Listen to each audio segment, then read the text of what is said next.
চাটমোহরে অন্তঃসত্ত্বা গৃহবধূকে শ্বাসরোধে হত্যা, শাশুড়ি ও সৎ ছেলে আটক। পাবনার চাটমোহরে ৯ মাসের অন্তঃসত্ত্বা এক গৃহবধূকে শ্বাসরোধে হত্যার অভিযোগ উঠেছে। এ ঘটনায় নিহতের শাশুড়ি ও সৎ ছেলেকে আটক করেছে পুলিশ। শুক্রবার ২৯ আগস্ট সকাল ১১টার দিকে চাটমোহর উপজেলার আটলঙ্কা বৌবাজার এলাকায় এ হত্যাকাণ্ড ঘটে।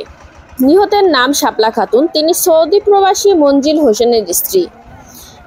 নিহত শাপলা ৯ মাসের অন্তঃসত্ত্বা ছিলেন। আটককৃতরা হলেন নিহতের শাশুড়ি মনোয়ারা খাতুন ও স্বামীর প্রথম পক্ষের ছেলে শিপন হোসেন। স্থানীয়রা জানান, ৩ বছর আগে কুয়াবাসী গ্রামে সাইদুল ইসলামের মেয়ে শাপলাকে বিয়ে করে মঞ্জিল হোসেন। এর আগে তিনি ৩টি বিয়ে করেছিলেন। বিদেশ থাকার কারণে শাপলাকে সংসারের একা সংগ্রাম করতে হতো।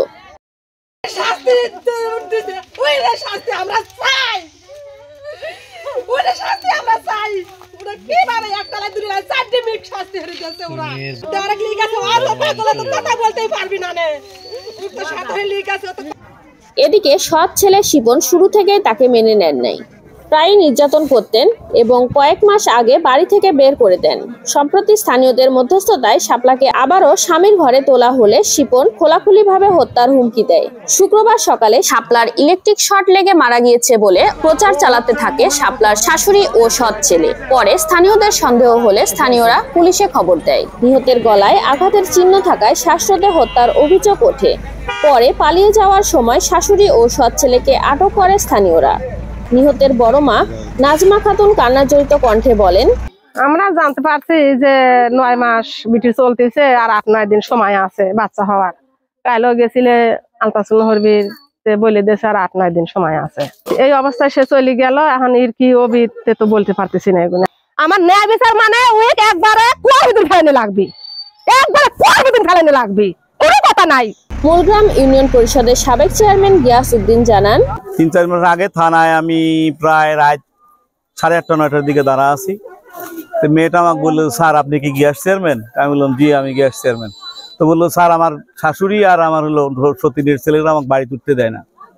তাহলে কোথায়? বললো আটলঙ্কা। তখন আবার আমার এক নাতি ছেলে ছিল, ওর নাম তানজিদ। তানজিদকে বললাম, দেখো তো তারা উঠতে দেয় না। তানজিদকে বললাম যে একটা ভ্যানে করে নিয়ে যাও, নিয়ে যায় তুলে দাও, বাড়িতে তুলে দাও। তানজিদ আমার আর এক ভাগ্নের সাথে করে আরেকজনের সাথে করে 3 জন মিলে নিয়ে আসছে ভ্যানে করে। মেয়েটা ভ্যানে করে নিয়ে এসে যখন আসলে উঠতে চাইছে, মেয়েটা আসে দেখে যে বাইরের গেটে তালা দেওয়া, ঘরেও তালা দেওয়া। তখন শাশুড়ি এবং এই পালক পুত্রটা বলছে যে না, উঠতে দেবো না, ঘরে কোনো অবস্থায় উঠতে দেবো না। আর আমার তানজিদে বলছে যে আপনি যদি ঘরে তুলে দিয়ে যান তাহলে একটা সময় কিন্তু আমরা মারি ফেলবো। আজকে আমি যখন আমার তানজিদ যখন রিং দিল, তখন বললাম যে কোনটা কোন মেয়ে?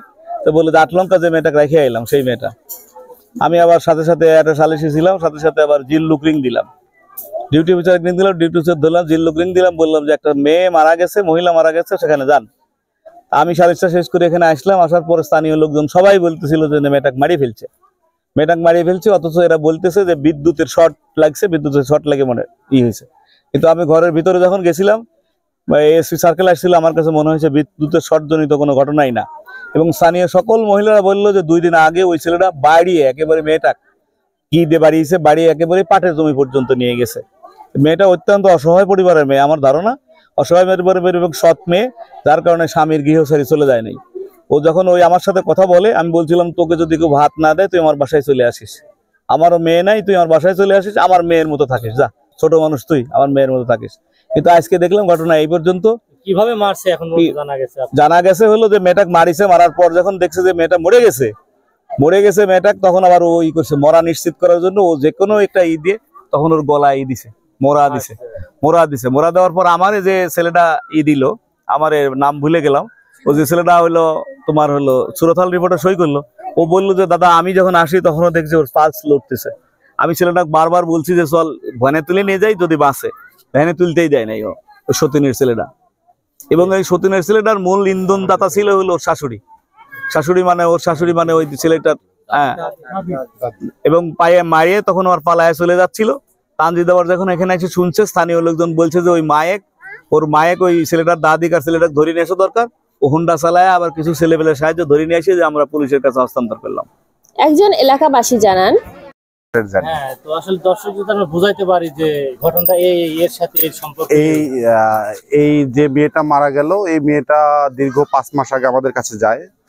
তখন হুন্ডা নিয়ে আমরা আসি। মেয়েটার নাম শাপলা, আমরা পরে জানতে পারি মেয়েটার নাম শাপলা।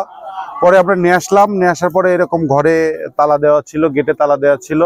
ওর স্বামীর নাম হলো মুনজিল, স্বামী হচ্ছে সৌদি প্রবাসী, স্বামীর নাম মুনজিল। সে মুনজিলকে আমরা যখন বাড়িতে তুলে দিয়ে যাই, ওর ছেলে এরকম ধরনের কথাটা বলে, আমাকে বলে যে তোমরা তুলে দিয়ে যাচ্ছ, আমি কিন্তু আমার মায়ের মানি না, সৎ মায়ের মানি না, আমি এনাকে মেরে ফেলবো।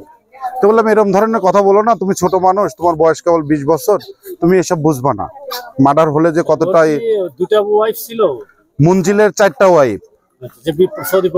হ্যাঁ, যে সৌদি প্রবাসী মুনজিলের 4টা ওয়াইফ। একটাকে ইয়ার আগে এলাকার লোকজন আমাকে সবাই বলছে, যেদিন আমি তুলে দিতে আসি সেদিন বলছে যে একটা ওয়াইফ, 2 নম্বর ওয়াইফ মারা গেছে, তাকে বিষ খায় মেরেছে। কিন্তু এলাকার লোকজন বলে যে না, তাকে মারি তারপরে গলার মধ্যে বিষ দিয়েছে এই মুনজিল। 2 নম্বর বউ। হ্যাঁ, 2 নম্বর বউ। আর 1 নম্বর বউ তো চলে গেছে, অত্যাচারে চলে গেছে। 3 নম্বর, আর 3 নম্বর বউ, 3 নম্বর বউ তো খালাতো বোন, সেও চলে গেছে, খালাতো বোন। আর এই বউটাকে বিয়ে করছে কোয়াবাস থেকে, এনাকে অনেক অত্যাচার করে, এলাকার লোকজনকে অত্যাচার করে, শাশুড়ি করে, তারপরে ওই ছেলেটা করে, সৎ ছেলেটা অত্যাচার করে। ওইটা হচ্ছে 1 নম্বর ওয়ার্ডের ওয়াইফের ছেলে, শিপন, ছেলেটার নাম শিপন। খুবই অত্যাচার করে, আর এই মেয়েটাকে খাইতে দেয় না। ওর স্বামীর সাথে আমি কথা বলছিলাম। লাস্টের বিয়েটা কত বছর আগে? লাস্টের বিয়েটা তাও 3.5 বছর, 3.5 বছরের মতো হবে। খাইতে দেয় না। মঞ্জিলের সাথে কথা বলছিলাম, সে উল্টাপাল্টা আমাদের সাথে কথাবার্তা বলে যে আমি ইনকাম করতে পারি না, কিন্তু কই মেয়েটাকে ওর শাশুড়ি সেট পর্যন্ত দেয় না, তার স্বামীর সাথে কথাও বলতে দেয় না। স্বামীটাও অতটা সুবিধার না, যেখানে থাকার দরকার নেই, হ্যান ত্যান 700, তুমি বাপের বাড়ি চলে যাও, এটা আমাকেও বলছে। তাই আমি বলছি একটা মেয়ের বিয়ে হয়েছে, এখানে থাকুক ভাই, চেয়ারম্যানও বলছে, চেয়ারম্যান মহোদয়। তো কয় চেয়ারম্যান বলছে, সেটা দেখার বিষয় না।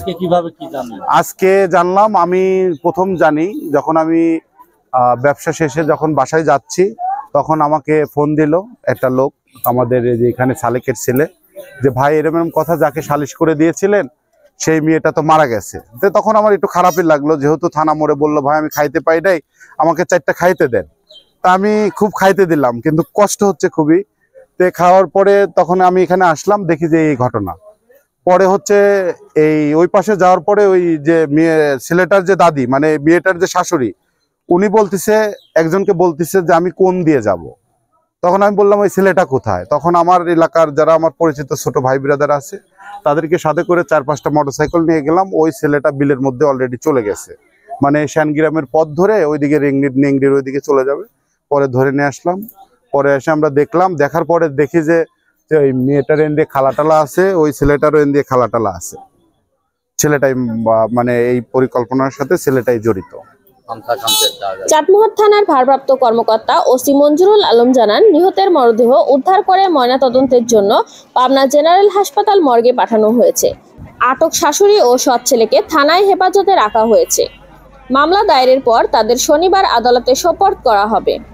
প্রাথমিকভাবে পারিবারিক কলহের জেরেই এই হত্যাকাণ্ড ঘটেছে বলে ধারণা করেছে পুলিশ। দর্শক, এতক্ষণ দর্পণ টিভি 24 এর সাথে থাকার জন্য ধন্যবাদ।